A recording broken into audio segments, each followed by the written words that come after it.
On February 19th, 2026, a man went out kayaking on Lake Lanier near the Clark's Bridge boat ramp in Hall County, Georgia. What he expected to be a quiet morning on the water slowly turned into something very different. Is that somebody on the ground? Holy crap. Holy crap. Hello? Hello? That morning, the man on the lake was Marv Winston, a regular kayak fisherman who often records his trips for his YouTube channel called Marvelous Marv Fishing for Life. Like many of his other outings, he had launched his kayak, hoping to spend the day catching largemouth bass, while the wind moved gently across the lake. But while he was out on the water, he suddenly heard someone shouting from the opposite shoreline. At first, the sound was distant, but the voice clearly called out again, repeating the same word, "Help."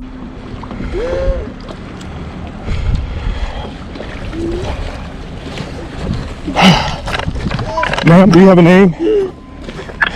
Ma'am, do you have a name?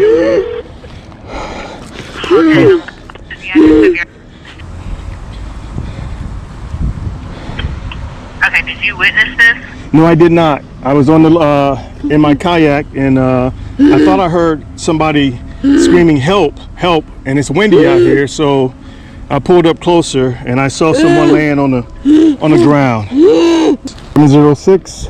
I got somebody on the way. Excuse me, ma'am?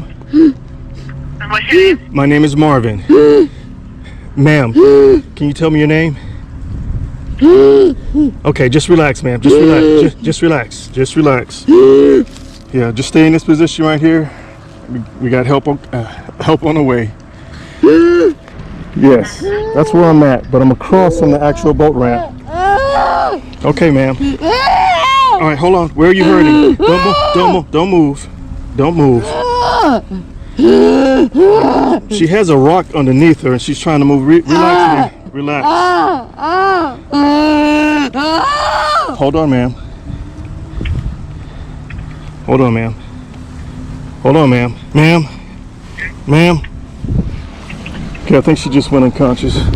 Hold on, let me see if I can. All right, no, she's back up. Ma'am. She appeared to have collapsed, breathing heavily and holding her chest, with a phone and a thermos scattered beside her. And from the video, it seems like she may have fallen or suffered some kind of medical emergency while walking along the edge of the lake. He stayed beside the woman, kept talking to her so she would remain alert, and reassured her that help was on the way. At the same time, he carefully described their location, explaining that they were across the water from Clark's Bridge, so emergency crews would know exactly where to go. Help! I'm right here next to you, okay? I'm right here. I'm right here.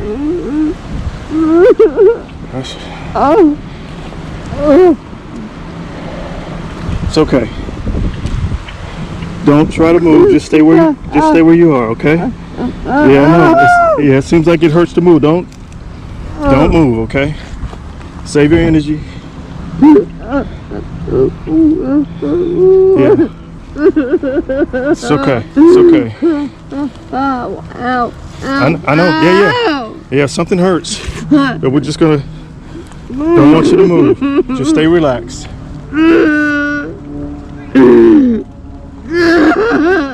He avoided moving her, monitored her breathing, and tried to keep her comfortable while waiting for responders. As the minutes passed, he also signaled to other people nearby, including boaters on the lake and a neighbor along the shoreline, asking them to help guide the rescue team to the exact spot. About 13 minutes after the call, crews from Hall County Fire Rescue and a sheriff's deputy arrived at the scene. They took over medical care, stabilized the woman, and transported her to the hospital by ambulance. Because of privacy laws, officials have not released details about her condition, but later updates, including one shared by Marv himself, indicated that she received treatment and was able to return home within a few days. Many of you have wanted an update as to the status of the woman. I can confirm that when she left, when she was picked up by EMS, she was receiving the needed and required care for her condition, and she continued to receive that once she got to the hospital, and has since been released. That is all I can tell you. That's all the information that was provided to me, and I totally understand it. Because of HIPAA laws, there's certain information that cannot be divulged. I do not know her name. I do not know her address. I don't know anything other than she is alive, well, and still on this earth with us all today. So again, I thank God for that. It was fortunate that he stayed with her the entire time, because without someone on the scene to monitor her breathing and guide responders to the exact location, the outcome could have been very different. While it is still unclear exactly what caused her fall and sudden distress, the difficult shoreline access and the distance from the nearest road were both cited as reasons why those 13 minutes mattered as much as they did. For him, it had started as an ordinary day on the lake. By the time it ended, he had unknowingly stepped into the role of a first responder, simply by being in the right place, listening carefully, and choosing to act when someone called for help. On March 2nd, 2026, a man took his dog out for a routine walk through an empty field near Gin Academy in the South Collinwood neighborhood of Cleveland, Ohio, the kind of errand that takes 20 minutes and leaves no impression on the day at all. Because of how ordinary it was, a place where dogs were walked and children played, nobody expected anything like this. But when the man got closer and realized what he was looking at, he called 911 immediately. You can see the case from back here. It's all the way straight to the back. Close to that sign? Yeah, see the little black... Straight ahead in front of me? Okay. Straight, it's a suitcase? It's a suitcase. I've been walking past it for about a week now because I take my dog. I stay right here. I take my dog. I usually walk her through there and then come around here. Okay. And for the last week, she's been stopped. It was like a mound of dirt. She's been stopped and sniffing like a little too long. Okay. And today I was like, well, I'm going to take it. I hope it's not what I'm... Right.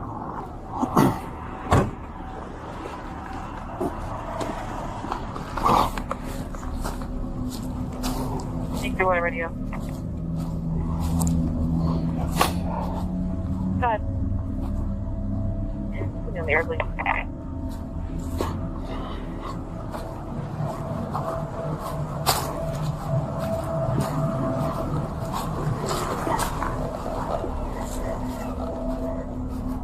I got you.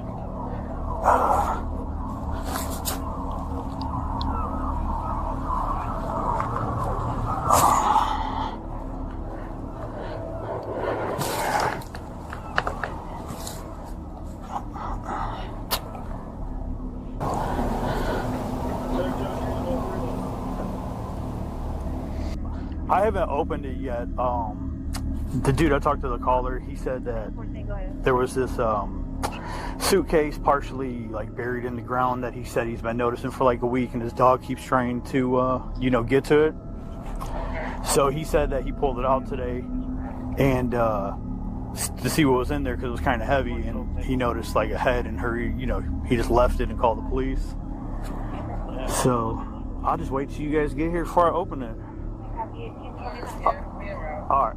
Within some time, police located a second suitcase nearby in shallow graves with the dirt on it. Inside those suitcases were the remains of two young girls, later identified through DNA as 10-year-old Amer Wilson and 8-year-old Mila Chapman, half-sisters. Their mother, 28-year-old Aaliyah Henderson, lived on East 162nd Street, directly beside the field where her daughters were found. When police searched her home, they found a third child inside, unharmed, who was immediately placed into the care of Child Protective Services. Henderson was arrested within days and charged with 2 counts of aggravated murder, and on March 6th, she appeared in court for arraignment with bond set at $2 million and no plea entered. Autopsies are still pending, and the official cause of death has not been released. What has come out in the days since is the account of Mila's father, Deshaun Chapman, who told reporters he had spent 5 years trying to reach his daughter, filing for emergency custody, requesting welfare checks, calling the police, contacting Child Protective Protective Services, going through the courts, and that every attempt had been turned away. For 5 years he had been asking, and no one had acted. Neighbors said the girls had rarely been seen outside, and that something about the household had never quite seemed right, though no one had known what to make of it at the time. As of March 2026, Aaliyah Henderson remains in custody. The investigation is ongoing, and the community has begun gathering at the site to leave flowers and hold vigils for the two girls.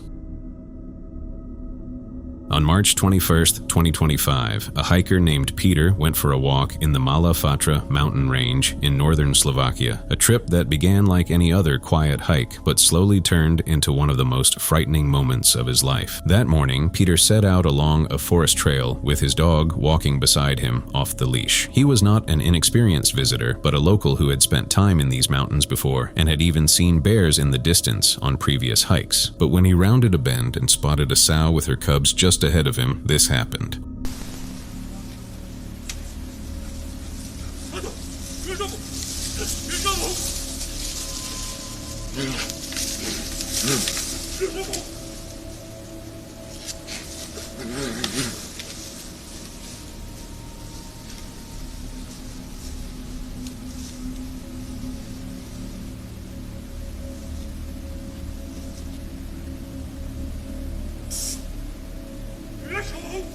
During early spring, encounters between people and bears become more likely, especially when mother bears appear with their cubs and become extremely protective. Because of this, hikers are often advised to make noise while walking, so animals are not surprised at close range. When the moment ended, both Peter and his dog were unharmed. The encounter had been recorded by a nearby trail camera, and once the footage was shared online, it quickly spread across the internet. Peter later explained that the axe played an important role in the outcome, saying that without it, the situation could have ended very differently. There has been no confirmed information about the condition of the bear afterward. In this case, Peter had both the tools and the presence of mind to react quickly, using the tree for cover and the axe for defense. Even so, the situation showed how quickly an ordinary walk through the mountains can change when humans and wildlife cross paths at close range.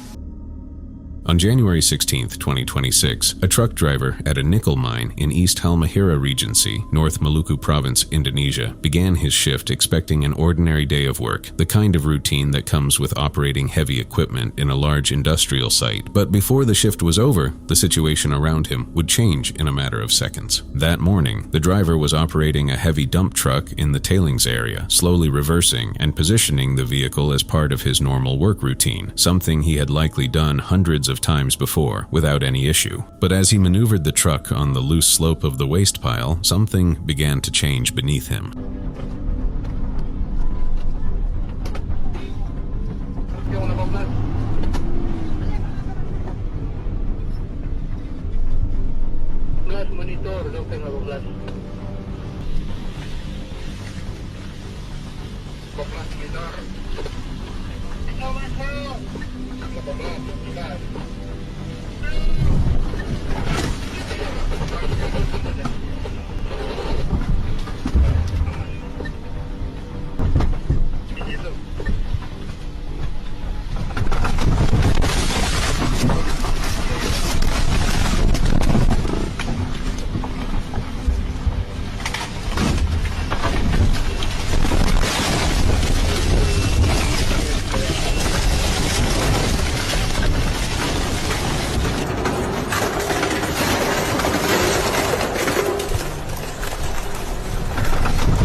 The vehicle continued rolling for a few seconds without anyone inside before the landslide fully swallowed it. The windshield shattered as the truck was pulled downhill by the collapsing slope, disappearing under the shifting earth while its wipers still moving. In the distance, at least 3 other workers who had been operating nearby equipment could be seen running away from the slide, but the movement of the ground was extremely fast, and the landslide covered the area before they could reach safe ground. The driver who jumped from the truck managed to escape without serious injury. His timing was extremely close, and he was able to move away from the sliding debris while the truck itself was carried downhill by the collapsing tailings pile. Rescue teams from Indonesia's National Disaster Management Agency arrived at the site with heavy equipment to begin search operations, but the ground remained unstable and continued shifting, which made the rescue work difficult and dangerous. 2 of the buried workers were eventually recovered and confirmed dead. A third worker remained missing, and later reports did not clearly confirm whether the body was ever found. After the incident, many people began raising questions about safety conditions at tailings sites like this one. These areas can be unpredictable, especially when they are made of loose materials and exposed to rain, vibration from heavy vehicles, and constant excavation activity. Reports suggested that the tailings slope where the collapse occurred did not have strong monitoring systems in place to detect movement or warn workers early, and some workers at the site had reportedly noticed small cracks forming earlier in the day. It is still not fully confirmed what triggered the landslide, though heavy rain saturation and continuous truck traffic across the pile are considered the most likely causes. What is clear is that the driver survived only because he reacted at the exact moment the ground began to fail beneath him, just a few seconds earlier or later, and he likely would have been buried along with the truck under thousands of tons of moving earth.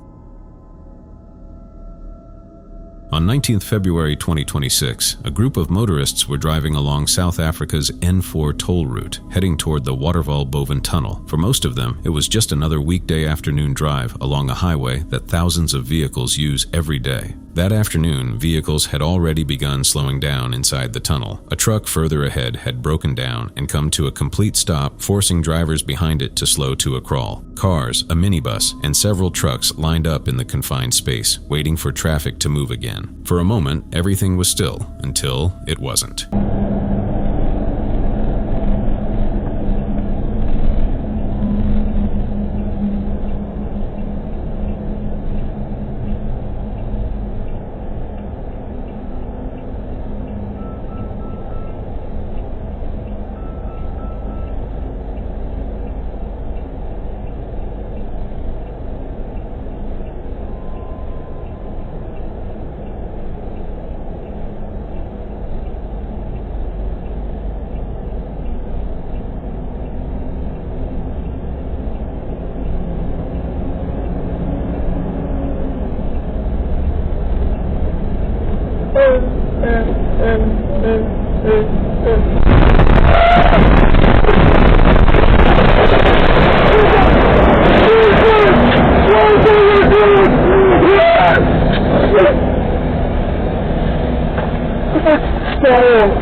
One passenger inside the minibus died at the scene. 13 other people were injured. 9 suffered minor injuries. 3 were reported in serious condition, and 1 person was described as being in critical condition at the time emergency crews arrived. Paramedics and rescue teams entered the tunnel and worked carefully between the damaged vehicles to reach those who were trapped. The tunnel was closed while emergency crews cleared the wreckage and treated the injured. Traffic on the N4 backed up for several kilometers in both directions, and drivers were redirected through the longer Showmanskloof route, while authorities handled the scene. In the weeks that followed, the tunnel reopened and traffic returned to normal. However, the investigation by the South African Police Service has continued. Officials are examining what caused the brake failure, whether the truck may have been overloaded, and how 2 separate incidents, the breakdown and the runaway truck, happened in the same location. For the motorists who were inside the tunnel that day, the experience lasted only a few seconds, but those seconds changed many lives. What began as an ordinary commute through a familiar tunnel ended with a crash that no one in that line of traffic could have predicted.